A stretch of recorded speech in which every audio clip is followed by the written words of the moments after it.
이번 방송에서 제공하는 투자 정보는 투자 판단에 대한 조언입니다.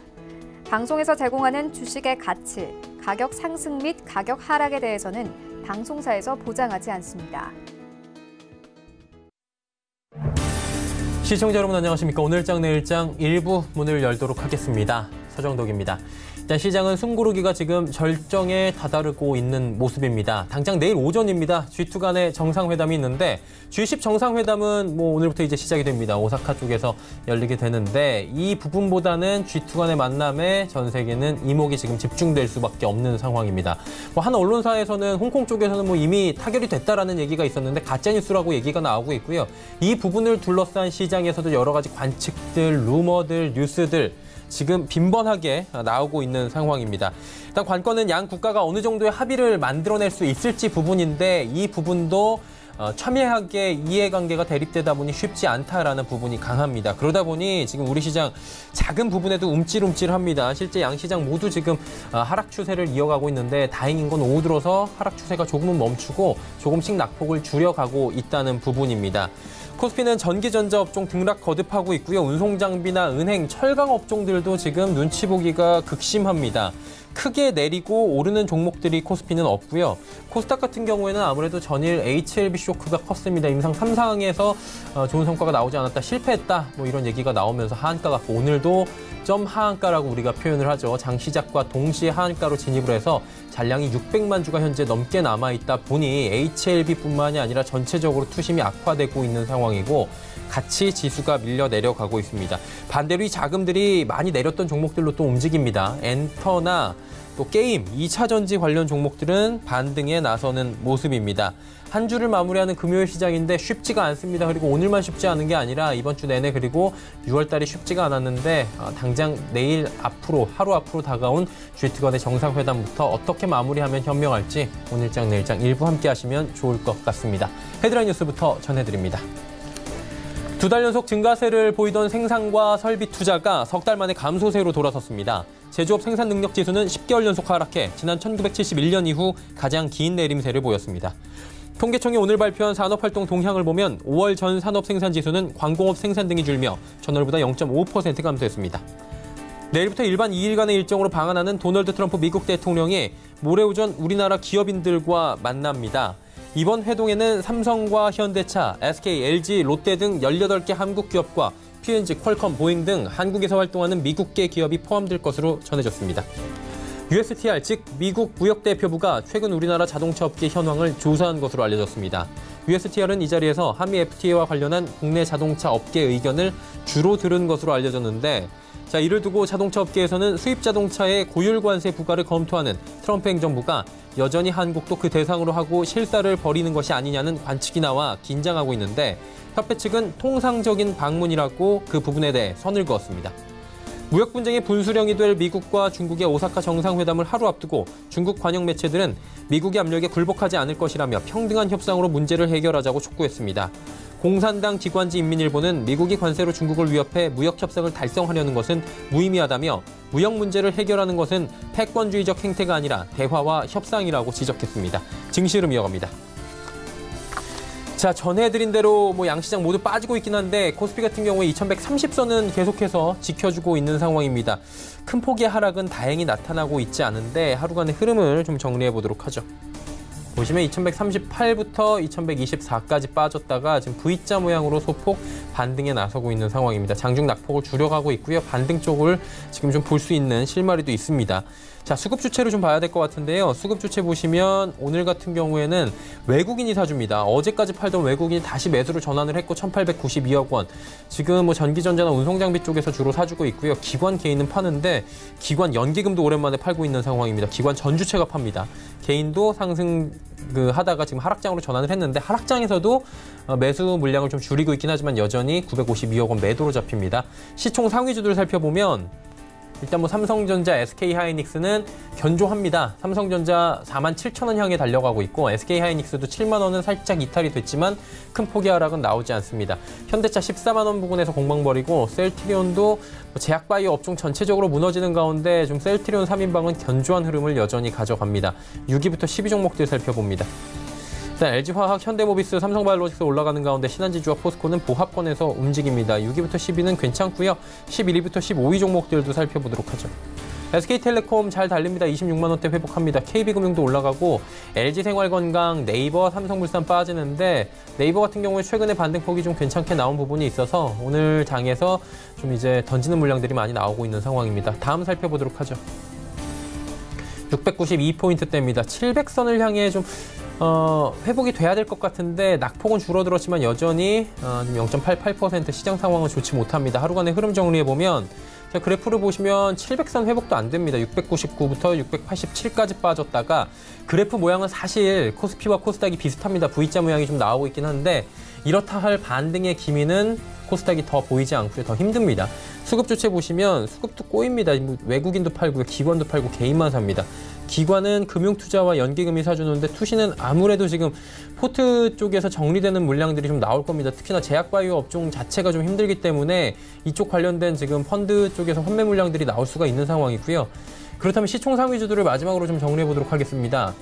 셀트리온 관련주들은 견조합니다. 아무래도 이제 뭐 임상이나 이런 부분이 아니다. 그 복제약이다. 신약들보다는 아무래도 기존에 나와 있던 약을 복제해서 매출이 일어나는 부분이 있기 때문에 셀트리온 3인방 같은 경우에는 이번 악재에서 어느 정도는 좀 벗어나 있는 모습들을 어제 오늘 상황을 보면 좀 유추가 됩니다. 그런데 신라젠, 헬릭스미스 보시면 낙폭이 큽니다. 신라젠 5만 원이 무너졌고요. 헬릭스미스도 오늘 10% 가까운 지금 급락이 나오는데 아무래도 기대감이나 임상을 앞두고 있는 종목들 그럼에도 불구하고 시총이 큰 종목들은 이렇게 큰 폭의 하락이 나옵니다. 반대로 CJENM 17만 원이 무너진 상황이었는데 바로 17만 원 회복, 18만 원 부근까지 단숨에 올라가고 펄어비스 역시 시총 4위까지 올라왔고요. 오늘 상승 흐름 가져갑니다.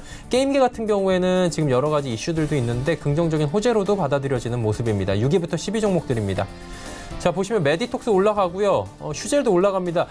보톡스 관련 종목들은 홍역을 한번 치렀기 때문에 이번 또 쇼크에서는 어느 정도 자유로운데 스튜디오 드래곤과 셀트리온 제약 좀 빠지고요. 스튜디오 드래곤 같은 경우에는 지금 7만 원 회복이 또 안 되네요. SK머티리얼즈 올라갑니다.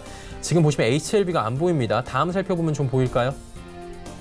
시장에서 가장 검색이 많은 종목은 HLB 생명과학인데 HLB 오늘도 시작과 동시에 하한가 갔고 하한가 잔량이 어마어마합니다. 지금 35,300원대까지 밀려 내려왔습니다. 주가가 지금 곤두박질 치고 있는 상황인데 지금 오늘도 하한가 풀리기는 쉽지가 않을 것으로 예측이 되고 그러다 보니까 전체적으로 투심 안 좋습니다.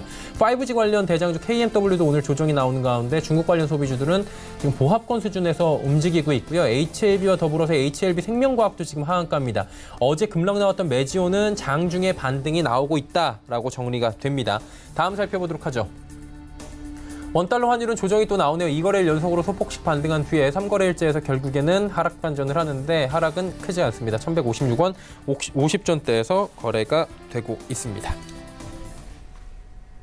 금일 본 방송에서 제공해드리는 정보는 투자 판단에 대한 조언일 뿐입니다. 해당 주식의 가치와 수익률을 보장해드리지 않는다는 점 참고해 주시길 바랍니다. 시장 이슈 바로 정리해보도록 하겠습니다. 펠리즈 투자인 리서치 김민수 대표와 함께합니다. 안녕하십니까? 네, 안녕하십니까. 일단 트렌디하게 뭐가 변하고 있다고 하는데 결제 트렌드가 많이 변하고 있다 이런 기사가 올라와서 한번 여쭤보려고요. 지속적으로 각광받으면서 성장하고 있다고 하는데 간편 결제 시장 우리도 주가 많이 올랐잖아요. 이 부분 좀 여쭤볼까요?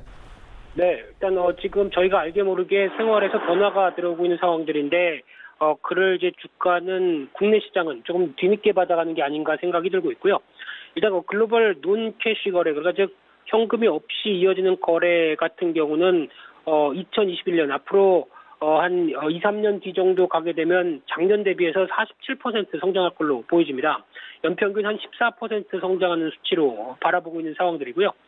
그런 관점으로 봤을 때 그러면 이제 글로벌 모바일 결제 규모 같은 경우도 2015년도 대비해서 올해 같은 경우 거의 2배 이상 늘어날 걸로 보여지는 만큼 빠른 성장세를 보여주고 있죠. 특히 중국이 아시아 지역에서 가장 가파른 성장세를 예고하고 있는 상황들인데 연평균 29% 이상 성장하면서 중국 상무부의 추측으로는 지금 중국의 글로벌 리테일 전자상거래에서 중국이 40%까지를 차지할 것이다 라는 쪽으로까지 얘기하는 만큼 중국에 대한 변화가 상당히 뜨겁다고 보여지고 있는 상황들이고요. 그와 함께 중국의 모바일 결제 규모 같은 경우도 2016년도에 59조 위안에서 2017년도 한 1년 만에 거의 2배 이상 증가했다라고 하게 되면 이런 분위기를 그대로 보여준다고 봐야 될 것 같고요.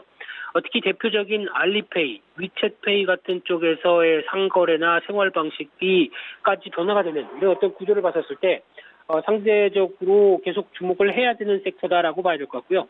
왜 이런 현상이 나오냐면은 일단 중국 같은 경우는 저희가 보통 아는 이제 개발도상국가 넘어가서 생활 수준이 너무 좋아지는 관계로 갔었을 때 보통 신용카드를 많이 쓰죠. 근데 신용카드 단계가 뛰어넘어서 바로 어떤 이런 전자결제 쪽으로 넘어갔다. 대표적으로 스마트폰이 사용이 확산이 되다 보니까 그에 따른 기반 쪽으로 넘어가는 구조다라고 봐야 될 것 같고요. 중국에서는 거지도 이런 스마트폰 페이로 적선을 받는다라는 얘기가 나올 정도까지 이런 어떤 강한 성장세를 갖고 있죠. 그런 관점으로 봤었을 때 일단 전자결제가 간단하고 편리하다. 다 아는 사실일 거고요. 상대적으로 안전하다라는 관점과 함께 거래 기록이 남다 보니까 취소나 환불이 용이하다. 게다가 기업의 입장 쪽에서는 판매한 데이터를 갖고 있다 보니까 보통 많이 얘기하는 빅데이터를 충분히 활용할 수 있다는 관점 쪽에서 계속 확대가 될 수밖에 없다라고 봐야 될 것 같은데 그런 차원으로 봤을 때 글로벌 관련주들은 벌써부터 약 한 1, 2년 전부터 강한 변화가 이어지고 있습니다. 대표적으로 미국의 전자결제 관련된 페이팔이라는 회사와 함께 스퀘어 같은 경우도 어떤 월봉 추이를 보게 되면 약 한 2년 전보다 거의 주가가 2.5배 이상 상승하는 흐름들까지 왔는데요. 하지만 국내 종목 같은 경우는 최근 들어서 조명을 받다 보니까 대표적으로 NHN 한국사이버결제죠. 이런 종목 같은 경우 이제 월봉의 흐름을 보게 되면 막 올라와서 이제 정고점을 돌파한다라고 하게 되면 일단 글로벌 시장의 성장세, 특히 국내 시장 같은 경우도 O2O 서비스라고 그러죠. 즉 예전 같은 경우는 자장면을 배달시키게 되면은 배달원이 와서 그릇을 주고 그다음에 저희가 카드로 결제를 하든가 현금을 줬죠. 근데 지금은 그런 구조가 아니라 배달 앱이 성장하다 보니까 배달 앱으로 통해서 전자결제가 이루어지고 물건을 받는 그런 구조가 나온다라고 하게 되면 당연히 지금 패턴들이 확대가 될 수밖에 없는 구조다라는 쪽에서 계속 주목해야 될 것 같고요. 그와 관련돼서 어떤 KG 이니시스나 말씀드렸던 NHN 한국사이버결제도 마찬가지로 SBA 핀테크 솔루션즈 같은 종목들 같은 경우도 같이 관련된 쪽에 대한 성장세의 수혜를 받을 수 있다라는 관점 쪽에서 눈여겨봐야 될 걸로 보여집니다.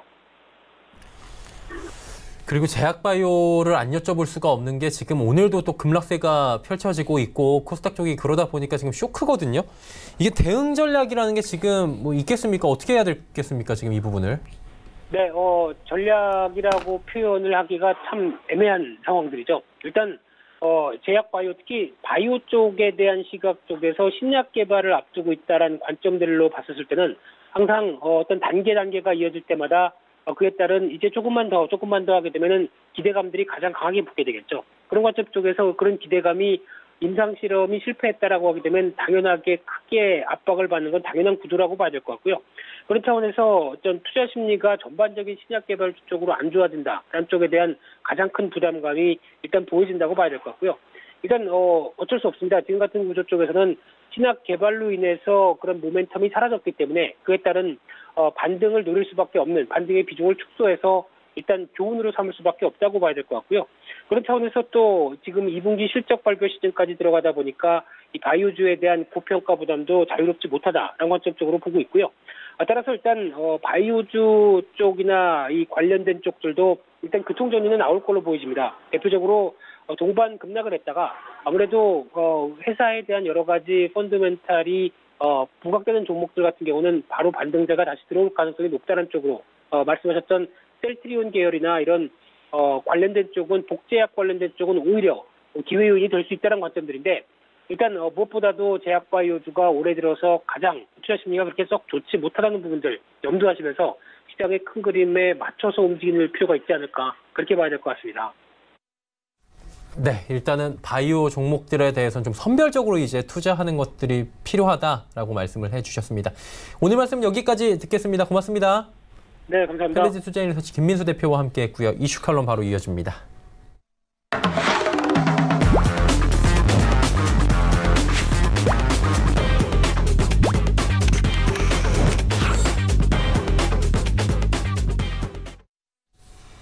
자, 자, 이슈 칼럼 이어가 보도록 하겠습니다. 오늘은 참 좋은 경제연구소 이인철 소장과 함께 하도록 하겠습니다. 소장님 안녕하십니까? 예.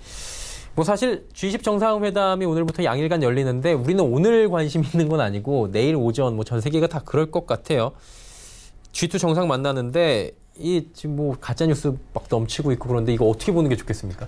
일단 그 시장의 반응이 굉장히 좀 민감할 수밖에 그렇죠. 없는 사안이고 그러다 보니까 새벽에 마감한 뉴욕 증시는 혼조 양상이었고요. 또 아시아 증시는 좀 겁을 먹은 것 같아요. 지금 대부분 또 하락하고 있고 있어요. 중국 중국 증시도 좀 많이 빠지고 있는 것 같습니다. 자, 이런 걸 놓고 보면 이제 아직까지 기싸움이다, 힘겨루기다. 예. 사실 미국 내 언론도 굉장히 좀 잠정 합의했다. 아니다가 엇갈리고 있거든요. 예. 그리고 홍콩 측, 이 중국 측에서는 계속해서 이제 이번 담판은 어차피 이제 패권 전쟁이니까 누가 양보할 사안은 아니다라는 걸 전제 깔고서 그쵸. 그렇다면 휴전 가능성에 좀 무게를 두고 있는 것 같습니다. 물론 뭐 백악관을 비롯한 미 커덜러 이제 NEC 위원장 같은 경우는 발끈하고 있어요. 가짜 뉴스다. 라면서 이제 부인을 하고 있는데 어쨌든 결과는 내일 11시경에 이 정말 세계 담판을 벌일 두 사람의 만남에 지금 뭐 관심이 쏠리고 있는데 근데 지금 그 나오고 있는 보도가 굉장히 신빙성이 있는 게 사실 기술 패권, 무역 패권, 안보 패권 이걸 한꺼번에 해결할 수 있는 묘안은 사실 없습니다. 어느 누구도 놓칠 수 없는 굉장히 큰 사안이기 때문에 그렇게 되면 만에 하나 이걸 그대로 액면 그대로 이제 불화된 모습으로 다시 한번 비친다면 지금 미국은 어차피 나머지 중국산 제품에 대한 관세, 추가 관세를 할 수밖에 없는 상황이죠. 그러면 중국은 마찬가지 히토를 비롯해서 국채를 매각하고 여러 가지 다각적인 보복 조치가 들어갈 수밖에 없습니다. 자, 그런 최악의 상황만큼은 모면하고 일단 유예를 하고 카드는 갖고 접대. 대신에 좀 더 협상할 수 있는 여지를 남겨두겠다 정도면 그나마 시장의 불확실성은 조금이라도 해소가 될 텐데 그래서 아마 제 생각에는 이 유예라는 게 파국은 면해보자라는 쪽은 조금 어느 정도 좀 무게감이 실리고 있는 것 같습니다. 일단 이게 파국으로 치닫는 순간 이제 트럼프 대통령도 더 이상 재선을 해야 되기 때문에 물러날 데가 없고 시진핑 주석 같은 경우에는 조금이라도 굴복하는 모습을 보여주면 중국이라는 나라의 특성상 지금 체면 치레가 안 되잖아요. 이런 부분이 지금 문제가 되는 것 같은데 그러면은 결국에는 뭐 잘 될 확률이 조금 더 높아 보인다라고 정리가 되는 거예요. 사실은 트럼프 대통령도 지금 지지율이 그렇게 쏙 좋은 편은 아니에요. 그리고 미증시가 지금 사상 최고가의 굉장히 좋은 흐름을 보여주고 있어요. 여기에 찬물을 끼얹을 수 있는 게 트럼프의 도발이거든요. 트럼프가 지금 중국뿐만이 아니라 계속해서 전 세계를 향해서 모두 다 경고의 메시지를 날리고 있어요. 그렇죠. 그러다 보니 뭐 우리나라를 비롯해서 베트남까지도 또 확전될 수 있는 이런 여지를 남겨놓고 있다 보니 금융시장은 미리 반영을 합니다. 선반영하죠. 그러다 보니까 만에 하나 정말로 이제 중국과 별 결과 없이 이제 결과물이 나온다면 그럼 미국으로 자생적으로 할 수 있는 건 금리를 더 빨리 내려서 어떤 유동성을 제공하는 수밖에 없습니다. 그러다 보니까 오히려 저는 이 트럼프 대통령이 뭐 어떤 카드를 던질지 강대강으로 가기에는 조금 부담스러운 수준이고 어쨌든 이제 민주당과 공화당의 이제 표 대결, 자기 재선을 위한 어떤 지렛대 역할을 하게 된다면 굉장히 그 하이리스크 하이리턴을 하지는 않을 것 같다라는 생각은 들지만 그럼에도 불구하고 중국 완벽한 합의는 안 나오겠죠. 맞습니다. 중국이 그렇다고 해서 이제 트럼프가 원하는 카드를 내줄 건가? 그건 또 아닐 거라고 봐요. 그렇죠. 이게 그래서 뭐 쉽지 않을 거다라는 얘기가 계속 나오는 건데 그러면서 이제 압박은 양 국가가 서로 합니다. 중국도 오늘 인민일보를 통해서 평등해야 된다라고 크게 뭐 기조 그대로 가고 있고요. 중국의 근데 대형은행들이 지금 안보리 위반이나 이거 받아가지고 지금 뭐 제재받고 있다고 하는데 이게 쉬운 상황은 아닌 거잖아요. 맞습니다. 지금 퇴출당하면 이게 경제에 영향이 좀 오겠죠. 이게 이제 세컨더리 보이콧인데요. 그렇죠. 대북 제재를 위반했다고 이제 중국의 세계 은행에 대해서 뭐 소환장 발부하고 거부하면서 미국과 중국이 금융업체 간으로 이제 마찰로 이제 비춰지고 있는 상황인데 뭐 이렇게 되면 사실은 이제 그동안은 기술 전쟁, 무역 전쟁, 관세 전쟁, 그리고는 안보. 까지 이제 맞물려 있는 상황에서 금융까지 가면 여기다 이제 자동차 지금 남아 있고요. 그러다 보니까 최악의 시나리오입니다. 최악의 시나리오고 정말로 만에 하나 중국에 지금 거론되고 있는 교통은행이라든가 조상은행이라든가 상하이 푸동발전은행 같은 은행들이 예. 대형 은행들이 만에 하나 실제로 이제 미국의 금융 시스템에 접근이 불가하게 된다면 이거는 사실상 전 세계 금융 시스템에 대한 어떤 연쇄적인 차단을 불러일으킬 수 있습니다. 그러다 보니까 이건 거의 뭐 전면전, 선포전과 비슷한 양상을 띌 수가 있거든요. 그렇기 때문에 이 카드는 언제나 쓸 수 있는 카드라는 걸 보여주는 건 맞지만 그러나 강하게 나갈 것인가 이 부분에 대한 다소 의문이 들고 대신에 이제 이런 소식만으로도 중국 시장은 위축될 수밖에 그쵸. 없습니다. 예. 해당 은행들이 이제 주가가 떨어지고요. 실제로 이 미국의 이제 화웨이 제재하는 또 다른 금융 쪽으로의 이제 전선이 이제 확대되는 것만큼은 좀 차단해보자라는 어떤 컨센서스가 형성이 되고 있고 예. 그리고 지금 미국 기업들도 중국에서 굉장히 힘듭니다. 애플을 비롯해서 이 다국적 기업들이 보이지 않는 애국주의가 지금 중국 내에서도 일고 있거든요. 진짜 강한 것 같아요, 나라가. 그러다 네. 보니까 이제 사실 미국 소비자들, 미국 기업들조차도 이 반 화웨이로 강하게 나가는 게 맞느냐라는 내부의 불만도 있거든요. 자, 이런 걸 어떻게 무마시킬 수 있을지를 좀 지켜보는 것도 이번 이제 G20 정상회담에서 이 G2 간 이제 담판을 이제 지켜보는 하나의 관전 포인트입니다. 그러니까 이 댓글 보니까 은행 세컨더리 보이콧했다는 얘기 들으니까 역시 트럼프 대통령 모두까기 인형이다 뭐 이런 얘기가 나오고 있는데 과연 그 모습들을 이번에도 보여줄지 좀 많은 분들이 의구심도 들고 또 여러 가지 생각이 들 것 같은데 이게 또 인정이 이렇게 되나요? 베트남까지 확전되는데 베트남을 지금 이렇게 공격할 이유가 있나라는 얘기도 나와요. 한 두 가지 정도예요. 네. 실제로 G2 무역 전쟁의 최대 수혜자는 베트남이 맞고요. 예.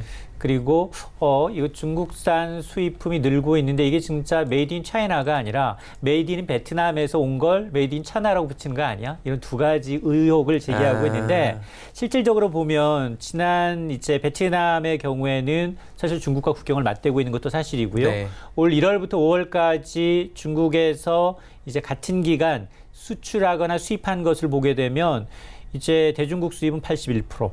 가량 늘었어요. 네. 그리고 베트남 역시 뭐 대미 수출도 거의 한 72% 늘었다는 겁니다.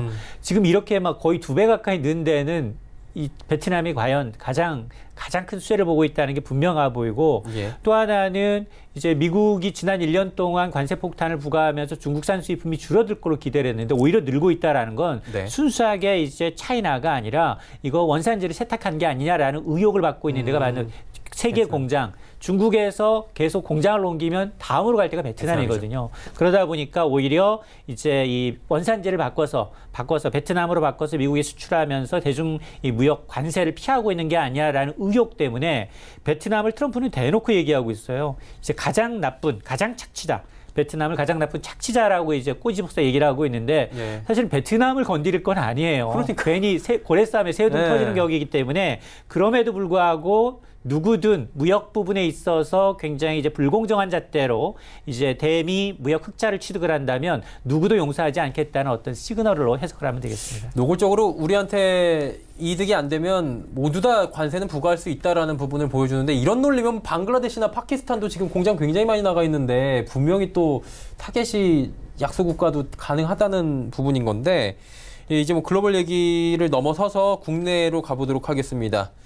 지금 정치권은 뜨거워요. 지금 뭐 국회는 일을 안 합니다.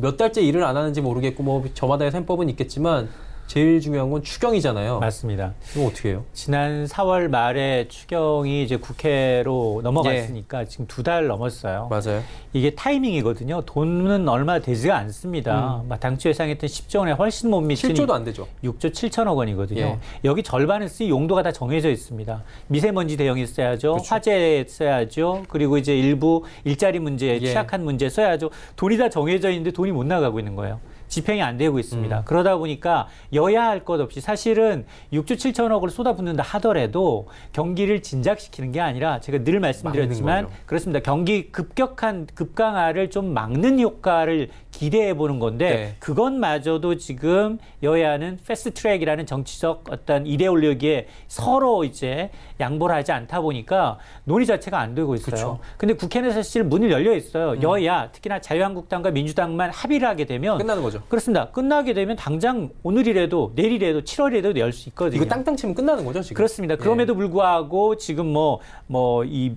그 미세먼지 이런 이제 추경에 대한 구체적인 어떤 경기 부양 쪽보다는 오히려 자기네들의 또 정치 셈법, 내년 총선을 앞둔 정치 지형에만 더 초점을 맞추다 보니까 되려 이게 나중에 표심으로 나타나지 않을까라는 우려가 듭니다.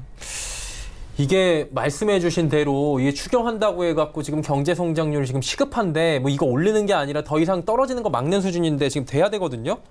근데 뭐 사실 다시 국회로 간다 나경원 원내대표 어제 얘기 있고 뭐 황교안 대표는 계속해서 국회 밖에서 헛발질하고 있다 언론 보도 계속 나오고 있는데 이거 되겠어요 지금? 지금 사실은 임시국회는 2월, 4월, 6월, 8월 다 소집이 가능하고요. 예. 그리고 이제 사실 이제 그동안 너무 일을 안 했기 때문에 국민 여론이 굉장히 좋지 않습니다. 그런 걸 감안하게 되면 자유한국당도 계속해서 투쟁만 할 수는 없어요. 네. 개원하면 자기가 원하는 데는 들어가고 원하지 않는 데는 아예 다 배석을 하고 있어요. 그러다 보니까 지금 사실상 이제 뭐 이 자유한국당이 이제 불참하면서 이런 이제 이 국회를 식물 국회를 계속 하고 있다라는 비난의 화살이 이제 그쪽으로 쏠릴 수밖에 없기 때문에 당장 이제 이 추경을 포함한 민생 법안의 경우에는 굉장히 중요하면서 경제 청문회를 하자고 하는 자유한국당이 오히려 발목을 잡아서 못하고 있다. 이런 프레임에 갇힐 수가 있거든요. 그러다 보니까 이 패스트트랙을 둘러싼 이제 갈등을 좀 해소하면서라도 어쨌든 경제를 좀 어느 당이든 경제 민생 쪽에 좀 초점을 맞춘 이제 이 큰 타협안이 나오기 위해서는 국회를 일단 열어야 되고 참석을 해야 돼요. 각 소위가 열려야지만이 이제 이 통과가 가능하기 때문에 물론 휴가도 반감되고 그다음에 이 쓸 돈이 굉장히 제한적이지만 그럼에도 불구하고 이제 타협하는 모습은 좀 보여줄 필요가 있어 봅니다. 근데 개인적으로 뭐 저희가 정치 프로그램은 아니지만 패스트트랙이 이게 합의가 될 수 있는 문제입니까? 제가 아무리 셈법을 봐도 자유한국당이 이거를 놓치는 순간 표수에 관계없이 의석수를 잃을 확률이 높기 때문에 쉽게 안 놓을 것 같거든요. 그래서 지금 뭐 패스트트랙 안건도 그렇지만 국회를 열고 사실은 이 정치적인 어떤 셈법을 보면 지금 벌써 이제 여당 쪽은 내년 총선이 아니라 주무부처 장관을 거쳐서 총선 거쳐서 그리고 대선까지 바라보면서 인물을 지금 고르고 있는 상황인데 자유한국당은 그게 없으니 뭐 박찬호 얘기도 나오고요. 이 굉장히 떡쓸 사람 생각도 안 하는데 굉장히 이름 있는 유명 인사만을 어떻게든 좀 해서 총선만 어떻게 좀 해볼까라는 생각인데 너무 근시안적인 생각이고요. 정치 그 경제에는 좌우가 없어요. 일단 민생을 가장 먼저 누가 챙기느냐가 표심이거든요. 근데 이걸 관과하고 있지 않나라는 생각이 좀 듭니다. 참 황교안 대표도 지금 밖으로 계속 돌고 계신데 그 목소리가 들릴 텐데 지금 다른 행동들이 가끔씩 이제 언론에 노출이 되니까 그 부분에 대해서도 이제 여야가 그런 부분이 아니라 지금 먹고 사는 부분에 좀 합의를 해야 되지 않을까라고 한 목소리가 나오는 것 같은데 그러다 보니까 지금 시장이 뭐 내외로 지금 내후 외환이다 얘기가 나와요. 불안해요. 이거 어떻게 합니까, 진짜? 그래도 정말 저는 이게 잘 버텼다. 2100선에서 그나마 하방 경직성을 좀 유지해주고 있는 거 그나마 다행이다.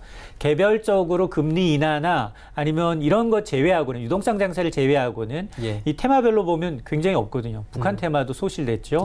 여기에다가 또 바이오주들 굉장히 된소리 맞고 있습니다. 뭐 임상 실험에 대해서 굉장히 좋지 않은 부정적 뉴스 때문에 지금 된소리를 맞고 있는 상황이고 그렇게 놓고 보면 개인들이 투자자하고 있는 이제 이 코스닥 시장에서 는 외국인조차도 이제 발을 좀 뗄 모습을 좀 보이고 있기 때문에 굉장히 좋지 않은데 근데 지금 6월 말이에요. 당장 다음 주는 7월입니다. 이렇게 되면 2분기 결산 실적 결산이에요. 근데 실적 결산을 놓고 보면 지금 컨센서스는 계속해서 낮아지고 있습니다. 특히 반도체의 경우에는 3분기가 저점이라고 그러더니 내년으로 넘어갈 조짐을 보이고 있거든요. 그러니까 우리 경제 수출의 20%를 차지하고 있는 주력 업종이 굉장히 좋지 않은 상황에서 이 과연 얼마나 떠받칠 수 있는지 금리 인하라는 이제 아직은 남아있는 이 재료성 호재와 그리고 G2가 과연 주말 사이에 얼마나 큰 이 성과물을 낼지 여부 그리고 주말에 또 우리도 이제 하나 과제물을 또 안게 돼요. 트럼프 대통령이 우리 기업 18개 기업을 불러놓고 또 뭐라고 어떤 청구서를 내밀지 모릅니다. 화해와 거래 끊어. 라고 얘기할 수도 있고요. 그리고 또 하나 남아있는 게 이제 자동차 카드예요.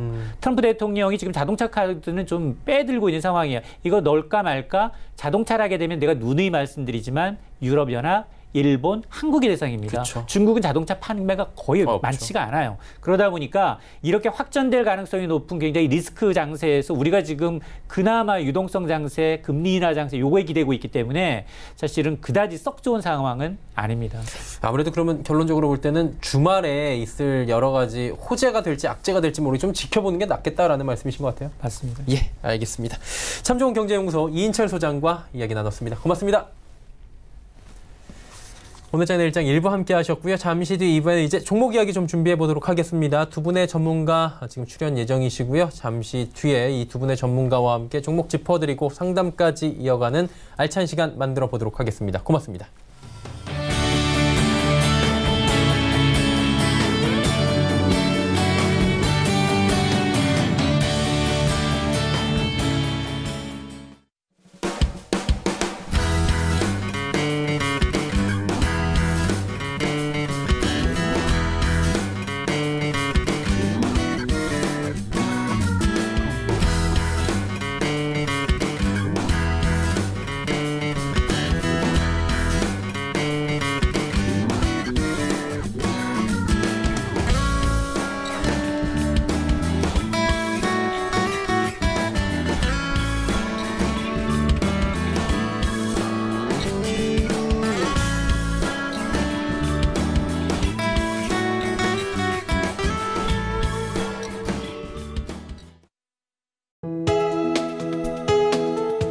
방송에서 제공하는 투자 정보는 투자 판단에 대한 조언입니다.